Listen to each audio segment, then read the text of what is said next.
conscient de tout cela. Mais malgré cela, notre ego, il reste dans le mal.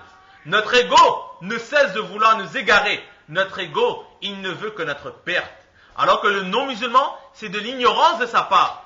Et l'ego, c'est en connaissance de cause, il continue dans le mal. Donc c'est pour cela que combattre notre ego est quelque chose de plus important, car le plus grand ennemi, c'est l'ego, qui lui veut nous égarer. Alors que le non-musulman, c'est tout simplement une personne qui n'a pas réalisé cela. Mais une fois réalisé, il regrette, il accepte, il adhère à notre même cause, c'est-à-dire l'adoration d'un seul Dieu, un Dieu unique, Allah subhanahu wa ta'ala.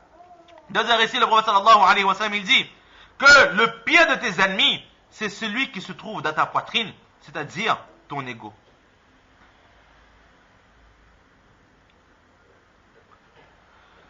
Et il est dit justement que notre ego, ainsi que Satan, ce sont deux généraux, ce sont deux chefs de guerre. Et les non-musulmans, que certains prétendent qu'ils tuent sans raison valable en prétextant que ces personnes n'acceptent pas l'islam, etc., etc., alors que l'islam, rappelons-le, ne s'est pas propagé par la force. Le non-musulman, il n'est qu'une armée. Et notre ego, ainsi que Satan, ce sont les chefs de guerre.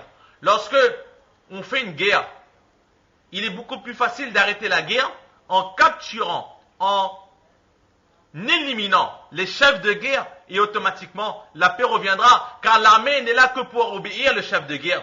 Le chef de guerre dit d'attaquer, ils vont attaquer. Le chef de guerre dit on arrête la guerre, ils arrêtent automatiquement. Alors si nous voulons arrêter cette guerre, nous devons affronter les généraux, c'est-à-dire notre ego, ainsi que Satan. Et automatiquement, les non-musulmans, ils vont adhérer à notre cause, ils vont accepter aussi cette religion d'Allah subhanahu wa ta'ala. Aussi, le non-musulman, il est éloigné de nous. Nous sommes ici assis. Et le non-musulman le plus proche doit se trouver peut-être à une vingtaine, trentaine, cinquantaine de mètres de nous. Alors que notre ennemi juré, notre ego, il se trouve où? Il se trouve en nous. Avant d'aller attaquer plus loin, détruisons d'abord l'ennemi qui nous tue de notre intérieur, c'est-à-dire notre ego. Aussi, nous devons à chaque moment, à chaque seconde, combattre notre ego. Pourquoi? Parce que à chaque seconde qui passe, notre ego est là, en train de nous inciter à faire le mal. Il est constamment, il est avec nous, il est attaché avec nous, il est lié avec nous, il est en nous. Alors que le non-musulman, on ne le rencontre qu'une fois de temps en temps. Il est parfois aussi possible qu'une personne, dans une journée, ne rencontre aucun non-musulman. Alors que dans une journée, il n'est pas possible qu'un musulman ne rencontre pas son ego, ne doit pas faire face à son ego. Donc, par rapport à ces raisons, le prophète sallallahu alayhi wa sallam, il a dit que le vrai combattant, c'est celui qui va combattre son ego. De plus, l'ego, il est caché. L'ego, il nous attaque par surprise. Alors que les autres ennemis, ils nous attaquent de face. Il est plus facile de combattre un ennemi qui nous fait face qu'un ennemi qui attaque par surprise. Aussi, les ennemis terrestres, nous pouvons les battre avec les armes que nous possédons. Un fusil, un canon, une mitrailleuse, une épée, un couteau, un bâton. Alors que notre ego, nous ne pouvons le battre avec ces instruments-là. Mais c'est vraiment un effort constant sur nous-mêmes qui doit être fait afin de combattre cet ego. C'est pour cela que le prophète sallallahu alayhi wa sallam, il a dit que le vrai combattant, c'est celui qui va combattre son ego. Le vrai combattant, ce n'est pas celui qui va faire couler le sang des créatures d'Allah subhanahu wa ta'ala. Et aussi, il continue, il dit wal muhajiru man hajara al khataya wa dhunub, que celui qui émigre, al muhajir. Muhajir, on va le traduire par émigrer.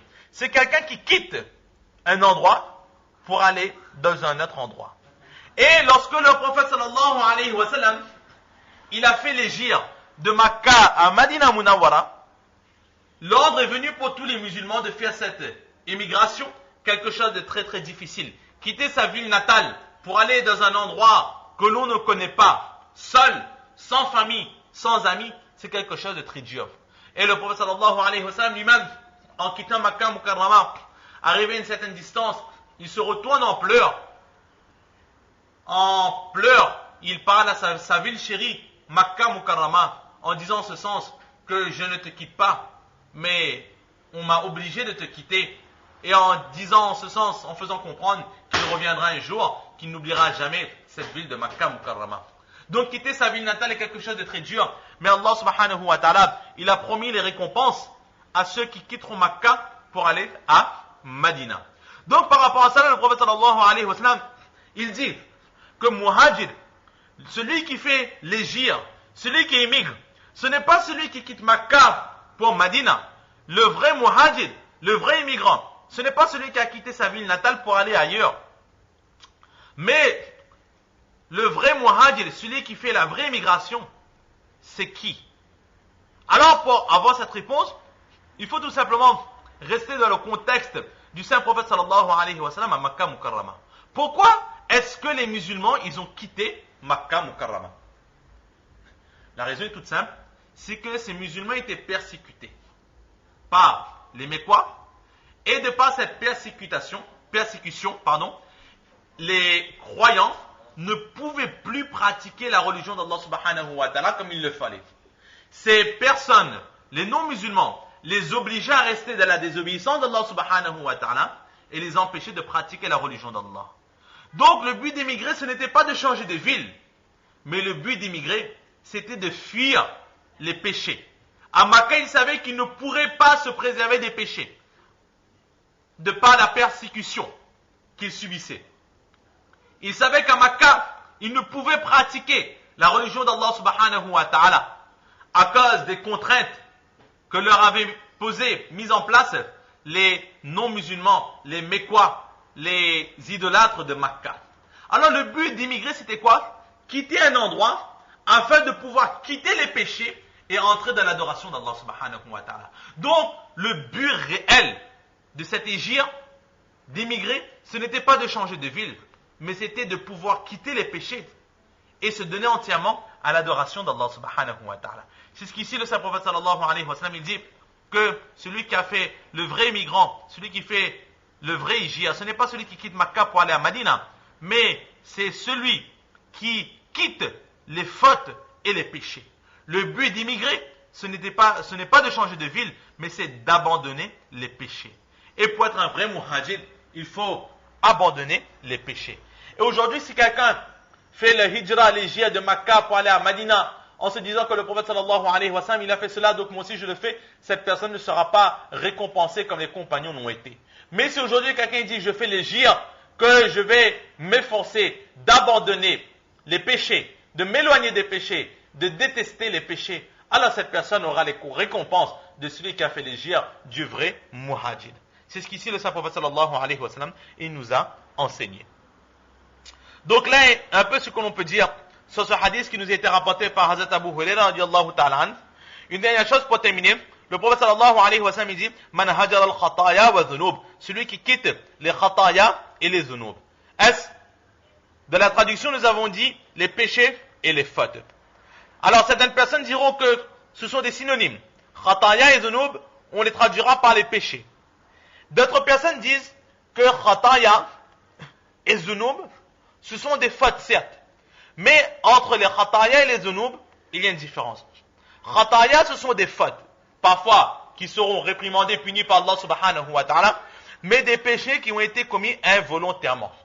Et les dhunub, ce sont les péchés qui sont commis volontairement. Nous savons qu'il est interdit de parler avec un homme étranger ou une femme étrangère, mais malgré cela, nous leur adressons la parole. Nous savons pertinemment qu'il est interdit de prendre la main d'une femme étrangère ou d'un homme étranger, d'embrasser une femme étrangère ou un homme étranger, de regarder une femme étrangère ou un homme étranger, mais malgré cela, nous le faisons. C'est ce qu'on appelle un dhunub, un péché qui a été commis volontairement. Et donc le prophète sallallahu alayhi wa sallam dit qu'il nous ordonne, le muhajir, c'est celui qui quitte les péchés dans toutes ses formes, que ce soit des péchés volontaires ou des péchés involontaires. Le vrai croyant, le vrai muhajir, c'est celui qui choisira une vie plongée dans l'adoration d'Allah subhanahu wa ta'ala, où il fera tout pour se préserver, se protéger des péchés. Donc, là était ce qu'on peut dire sur ce hadith rapporté par Hazrat Abu Huraira, radiyallahu ta'ala an.